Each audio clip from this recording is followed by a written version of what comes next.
Ingresamos de este modo a nuestro bloque formativo del programa en el ciclo de los desafíos de la vida. Un ciclo que nos lleva a la reflexión de cada día, ya que cada día vamos también afrontando distintos desafíos. Siempre desde aquella enseñanza del Señor Jesús, bástale a cada día su propio afán. En general, decíamos en otros programas que cuando nosotros no vemos horizontes, es como que a la gente se le acaba las ganas de vivir.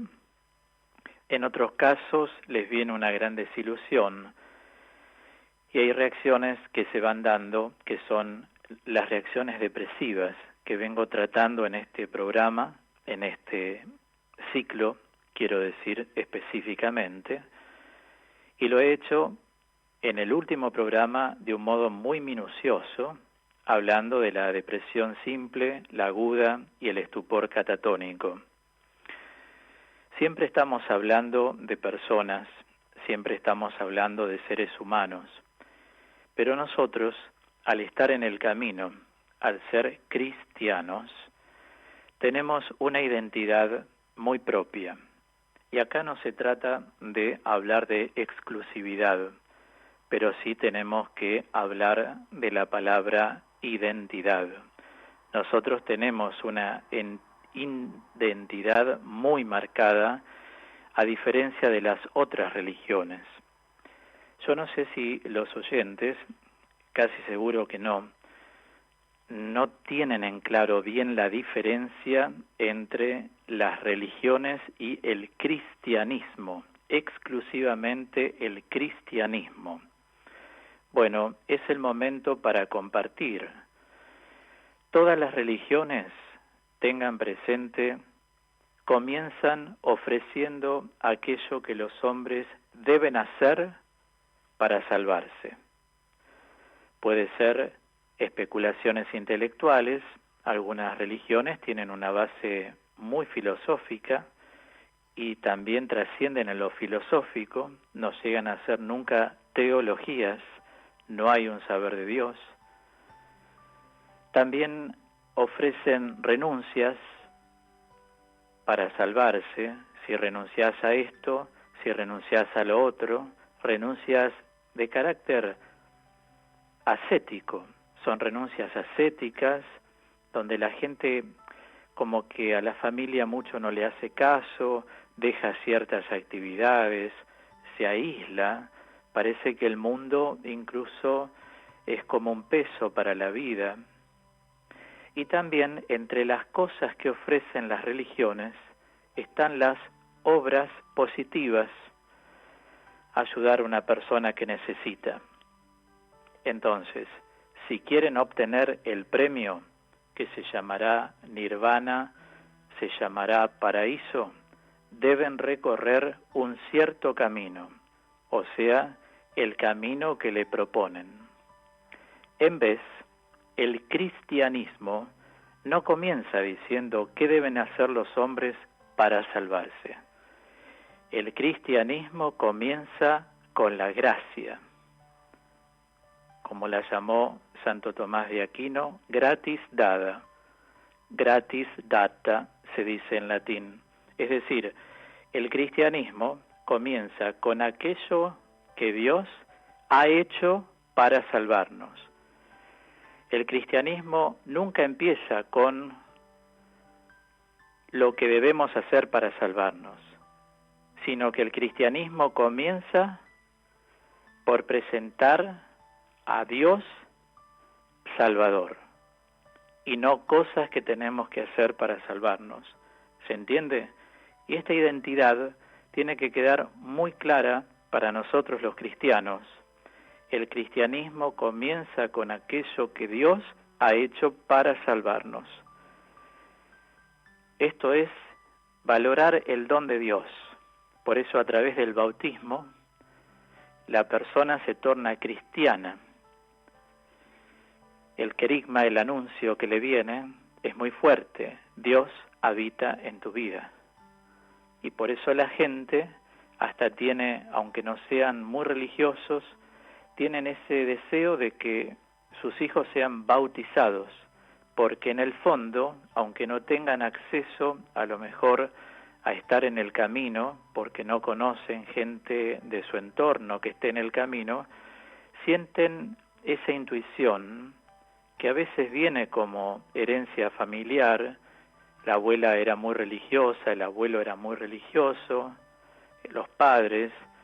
Entonces ellos también, los hijos, llevan a sus hijos al bautismo, pero hacen muy bien en llevarlos, porque gracias al bautismo Dios ingresa en la persona bautizada.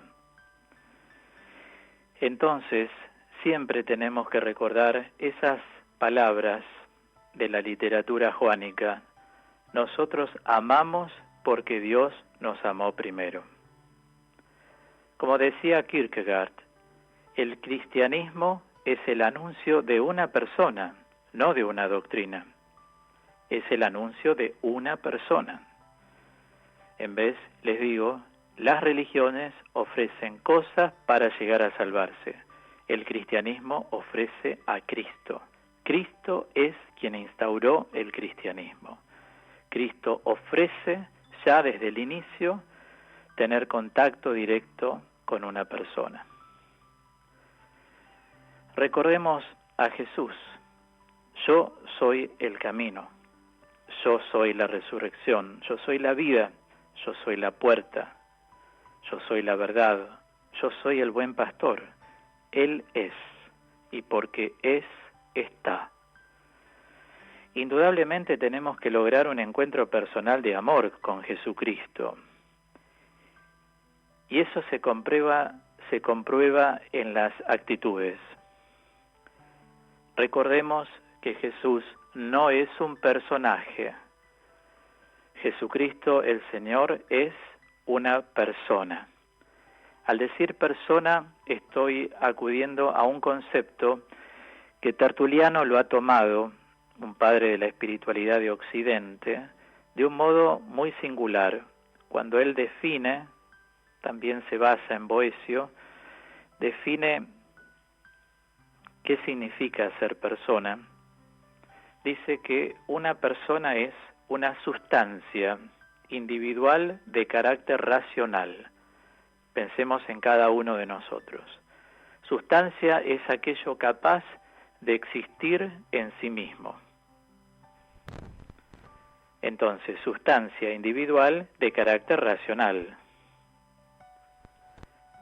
En Jesús hay dos naturalezas, la divina y la humana. Cuando nosotros acudimos al estudio de la Santísima Trinidad, se enseña un solo Dios, tres personas distintas.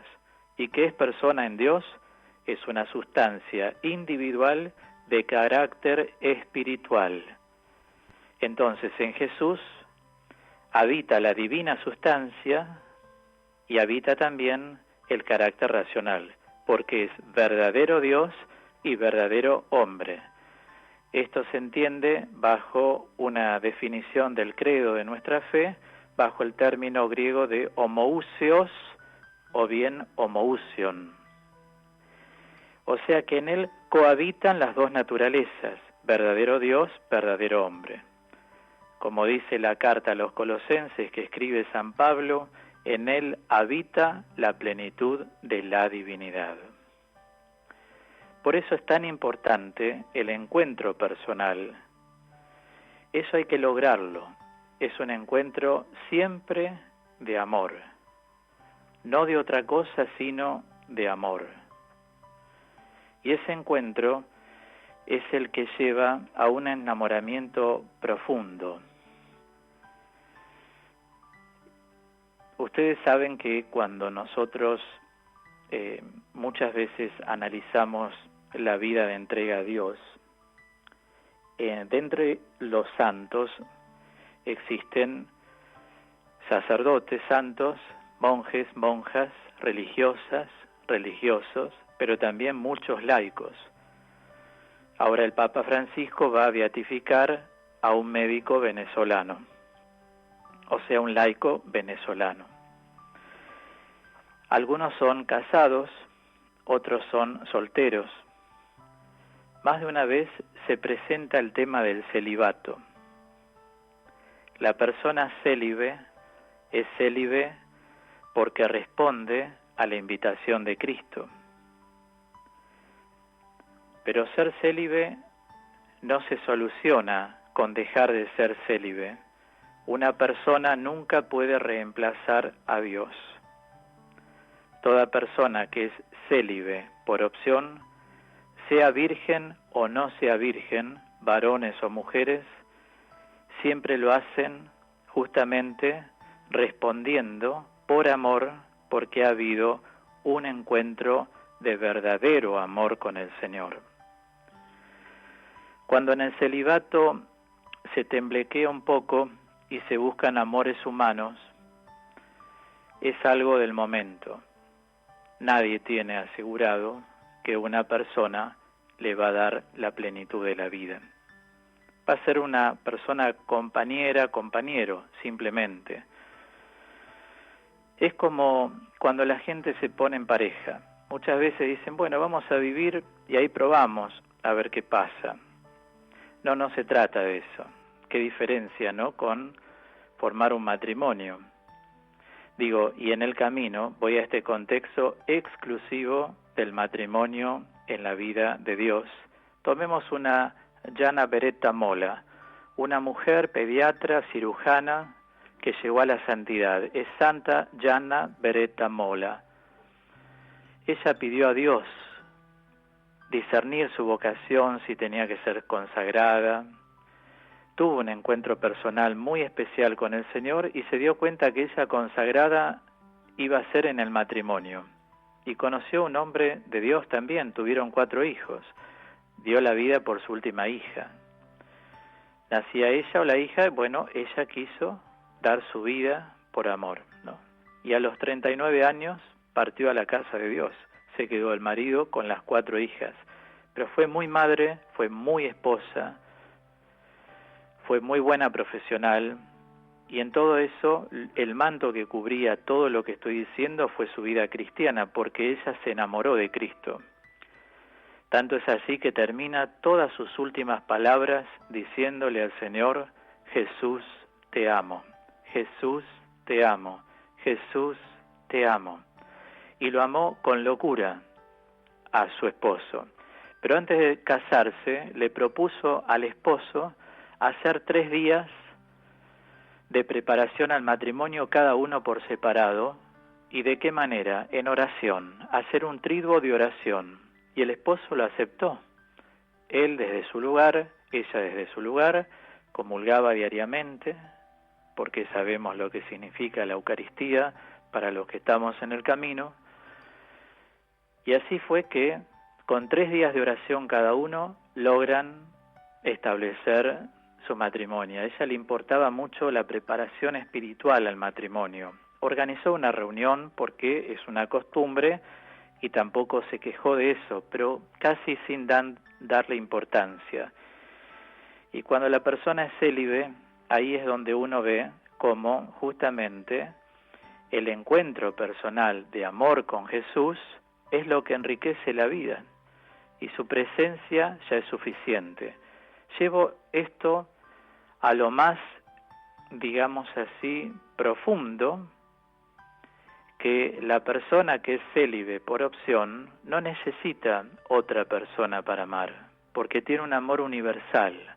En cambio, hay personas a quienes Dios sí las llama a formar una familia. No a vivir en pareja nada más, a formar una familia. Son 2 cosas distintas. Vivir en pareja que formar una familia. Digamos, entre adultos. La relación sexual no confirma en absoluto que 2 personas se aman. La relación sexual no confirma en absoluto que esas personas tienen valores de por medio. La relación sexual la puede tener cualquier persona que no tiene valores en el medio. Y hay personas que viven juntos solamente por la sexualidad y por el desarrollo de esa sexualidad en un sexo medianamente bien compartido. pero faltan los valores, principalmente el amor. Por eso quiero decir que cuando uno tiene un verdadero amor a Cristo, aún el celibato es una opción, no es una carga. Es un encontrar el sentido de la vida desde ese ofrecimiento personal. Así se dio siempre en los 21 siglos del cristianismo. Quiero mostrarles esto porque, de algún modo, esto aclara cómo nosotros, en medio de los desafíos de la vida, siendo cristianos, con el amor de Cristo nos vamos retroalimentando permanentemente. Puede ocurrir en un ser humano que tenga distintos tipos de reacciones. Lo hemos dicho, hemos analizado, vuelvo a decir, las reacciones depresivas, que ante ciertos desafíos les vienen. Otras personas generan reacciones disociativas, que también las he tratado en el programa. Otras generan reacciones maníaco-depresivas. Y hoy vamos a ver las reacciones obseso-compulsivas. Es importante reaccionar, sí, pero siempre a favor nuestro. Nunca tenemos que reaccionar en contra de nosotros mismos.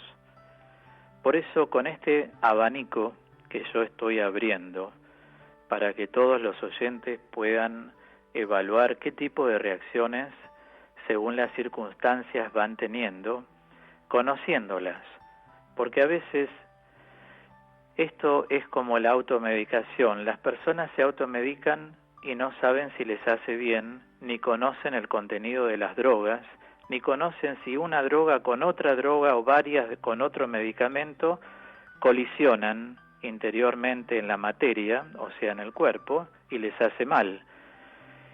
En el orden psicoespiritual ocurre lo mismo.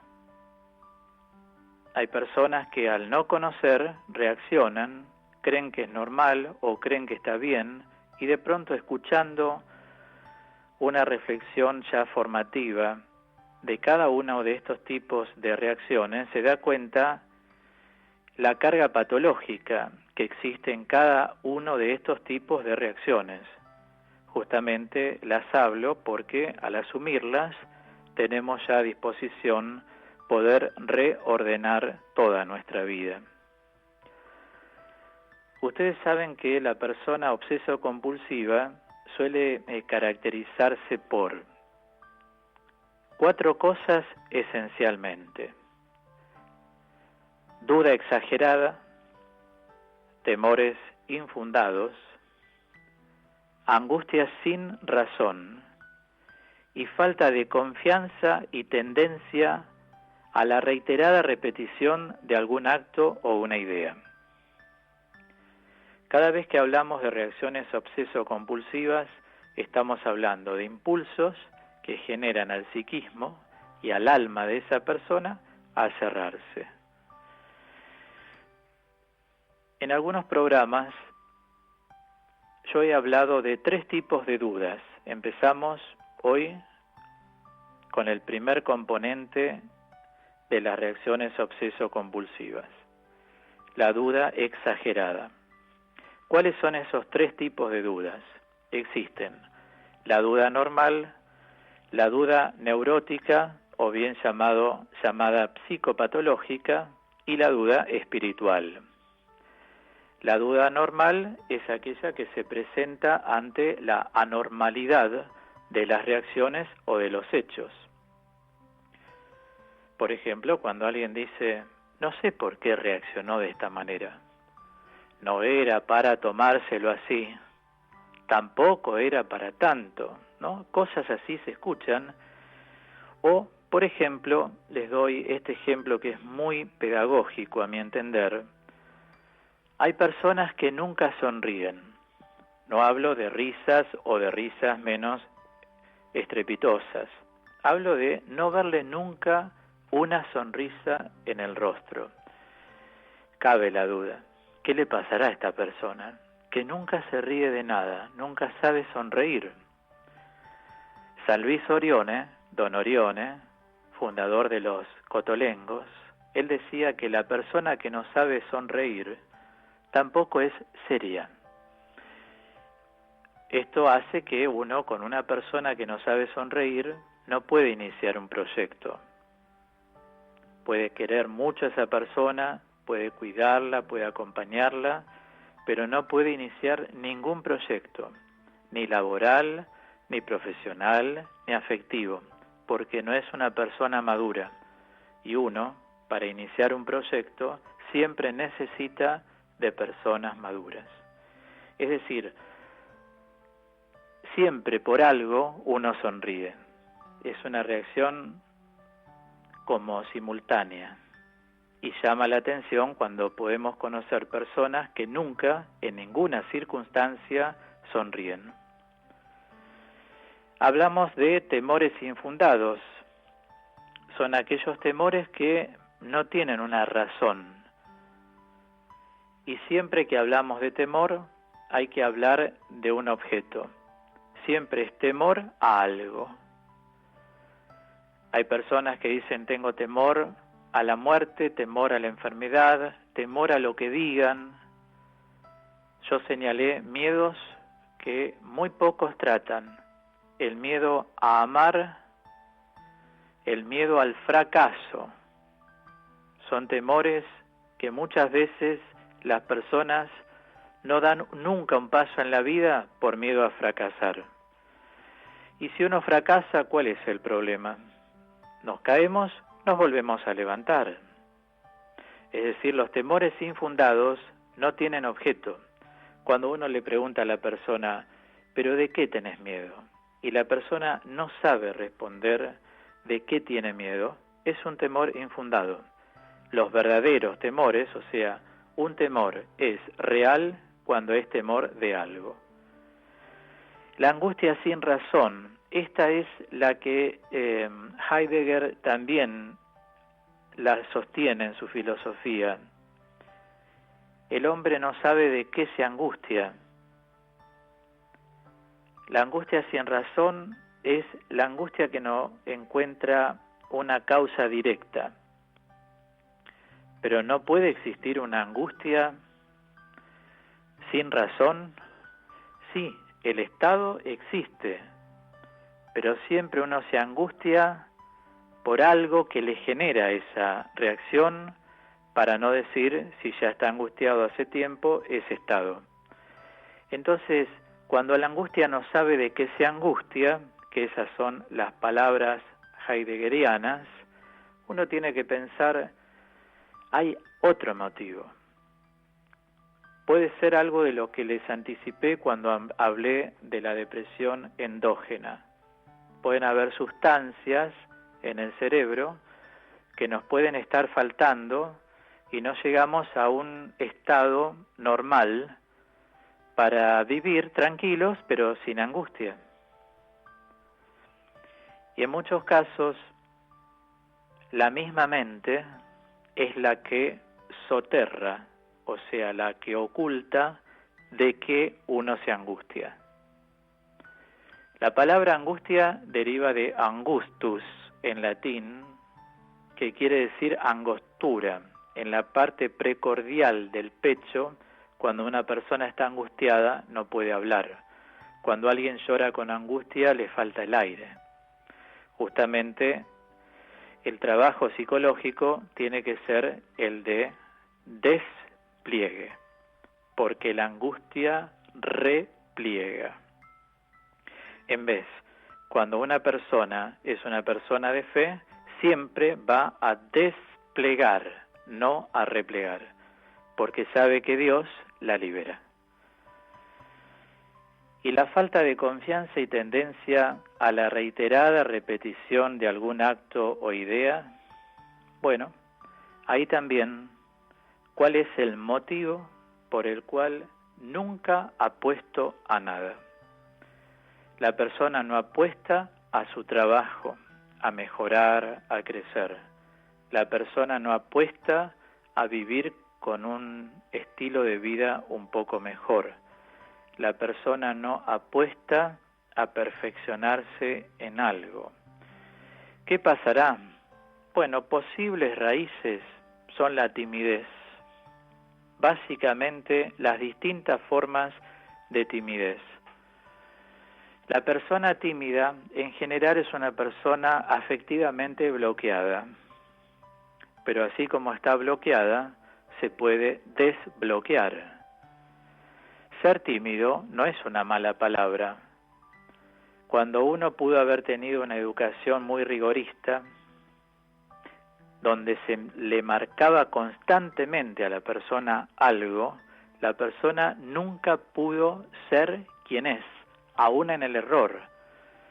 Bueno, y si comete un error, es un error. No lo cometas. Si te sacaste 8, pero podrías sacarte 9 o 10. Si caminás un poco inclinado, tenés que estar derecho. Voy diciendo palabras, voces que recorren la historia de las personas, muchas de las cuales atendí, y que aducen eso. Claro, la timidez fue la opresión que palabras que vinieron del mundo exterior le generaron y acorralaron un poco ese psiquismo. Cuando la persona dice, bueno, yo antes era tímido, pero ahora no soy tímido. Qué bueno. A través del amor de Jesús pudo lograr desintoxicarse de eso.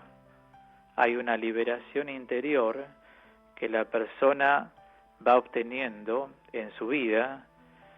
Antes alguien le hablaba encima y se callaba. Ahora alguien le habla encima y le dice, momento, esperá que termine de hablar y después hablas vos. Antes no se animaba nunca a decir eso. Empezaba 2 o 3 palabras con voz baja, como sucede en el mundo de hoy. Son muy pocas las personas que hablan con paz, con tranquilidad. Digo, en estos últimos años. Y al decir últimos, digo 20, 30 años, la gente habla demasiado efusivamente. Y cuando hay alguien tranquilo, mucha gente que es tranquila, cuando ve un campo así, tan revolucionado en palabras y en ideas, directamente se calla. Pero si tiene ganas de decir algo, que lo diga la persona. Y que hasta que no termine de expresarse, o sea, de ser escuchada, no pare la persona.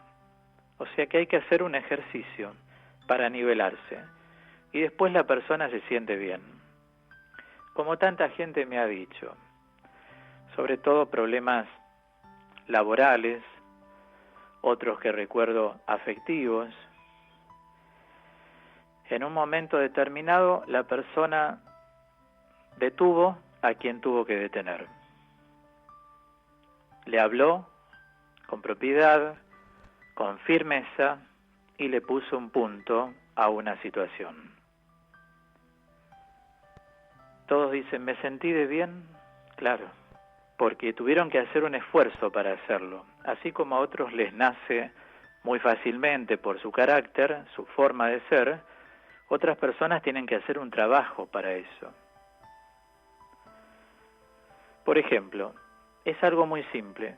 Alguien dice, en mi lugar de trabajo, tengo un compañero, tengo una compañera que por ser cristiano, por ser cristiana, siempre me tira cosas contra la iglesia. Los ejemplos vieron que siempre son contra la iglesia católica. Nunca toman ejemplos contra judíos, contra otros hermanos del evangelismo, contra musulmanes. Siempre los ejemplos son contra la iglesia católica. Y saben que vos sos una persona que profesa la fe. Y justo estás y te hablan algo en contra. Te están hablando de tu familia. En todas las familias donde hay personas, hay luces y sombras, pasan cosas. Cuando uno se siente miembro de la iglesia, las cosas se arreglan adentro de la iglesia, no afuera. Por eso San Pablo dice, no vayan a los juzgados paganos, arreglen los temas de las comunidades dentro de las comunidades. Yo les pregunto, los que tienen familias, los temas se charlan adentro de la familia. Uno no va a salir a hablar de temas de la familia al mundo que le circunda. Entonces, hay personas que dijeron estas mismas palabras que les sugerí. Cuando hablen para esa persona y decirle, mira, lo que estás diciendo me molesta y mucho. Que la persona te escuche a vos que te molesta lo que te está diciendo, no que lo desvío, que le tiro una indirecta, que me callo. Decirle lo que estás diciendo me molesta no es mala palabra, eso es firmeza y un respeto hacia tu persona y por tu persona a la iglesia. Pero claro, hay mucho pensamiento masificante. Como siempre les he dicho, el pensamiento masificante envuelve a las masas. No hay discurso de la mente. Lo que hace la mayoría hago yo también. Lo que dice la mayoría digo yo también. Como reacciona la mayoría, reacciono yo también. Pero cuando una persona se va formando, ya habla de otra forma, reacciona de otra forma y piensa de otra forma.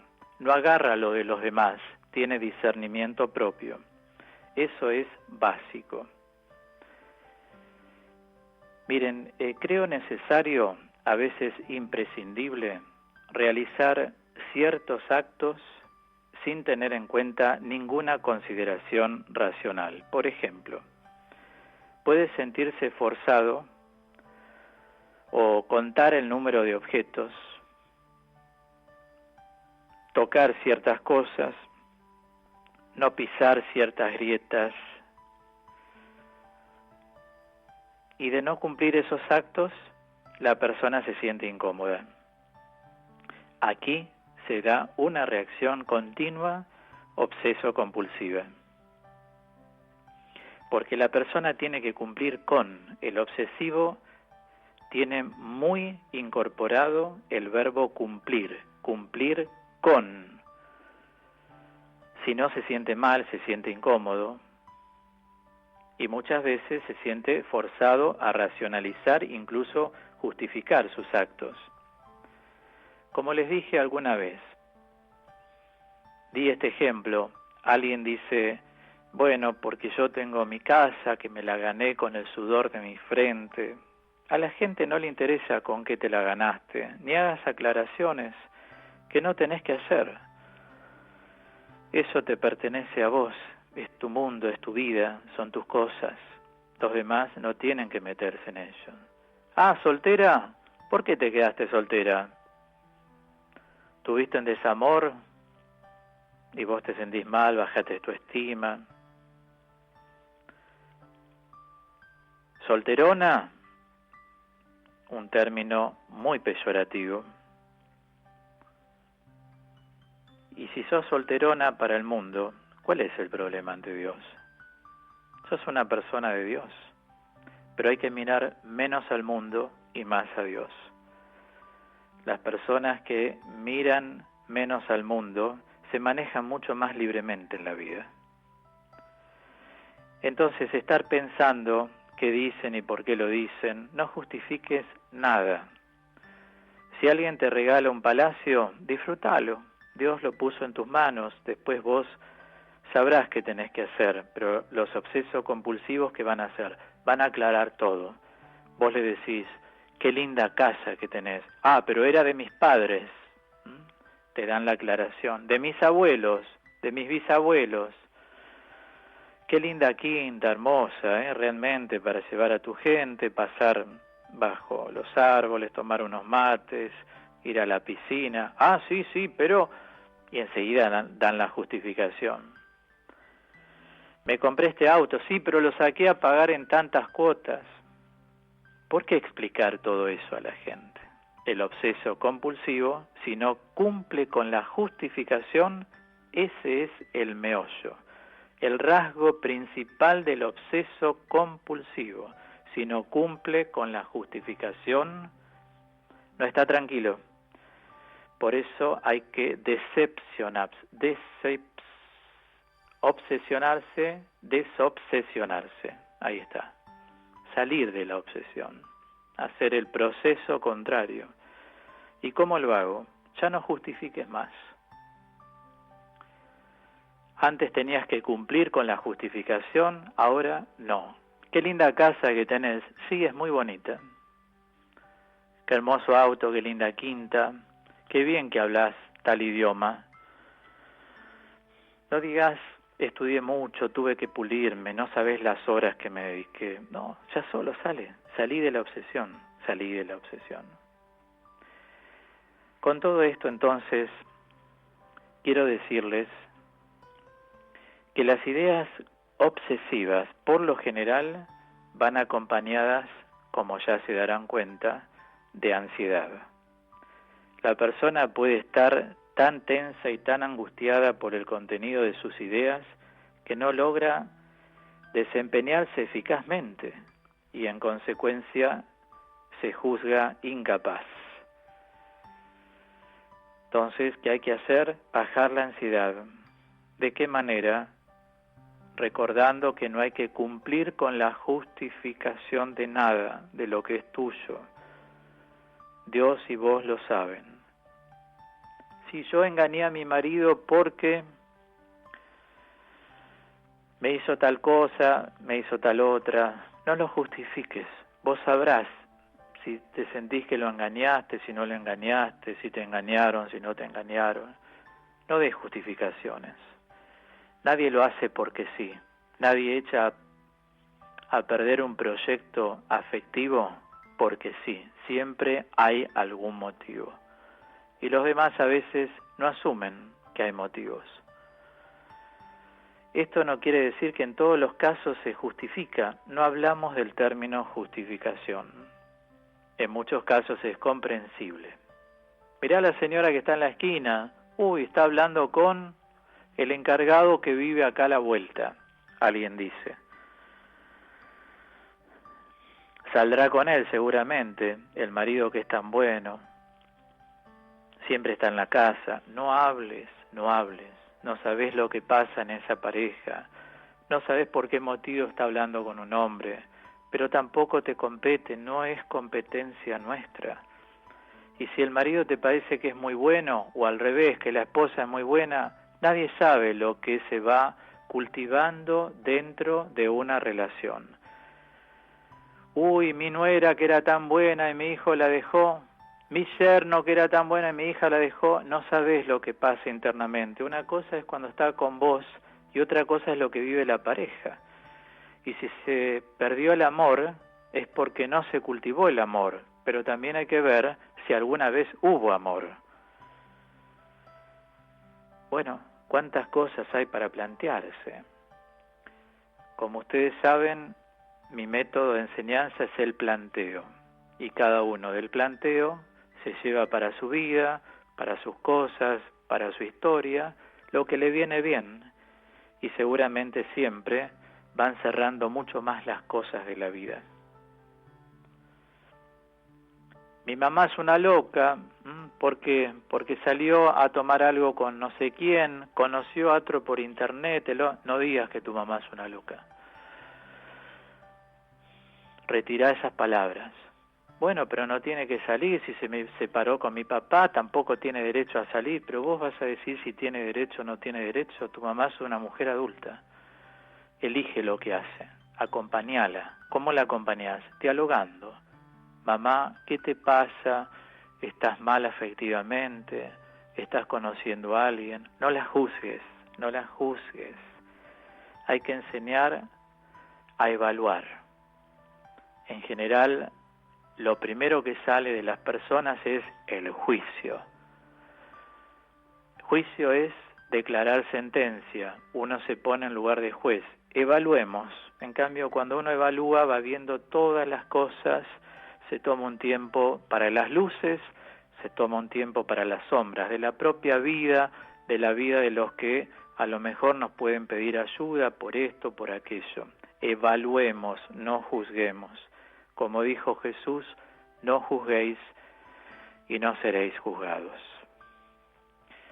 Bien, terminamos así entonces este bloque formativo sobre las distintas reacciones que vamos teniendo en el camino de la vida.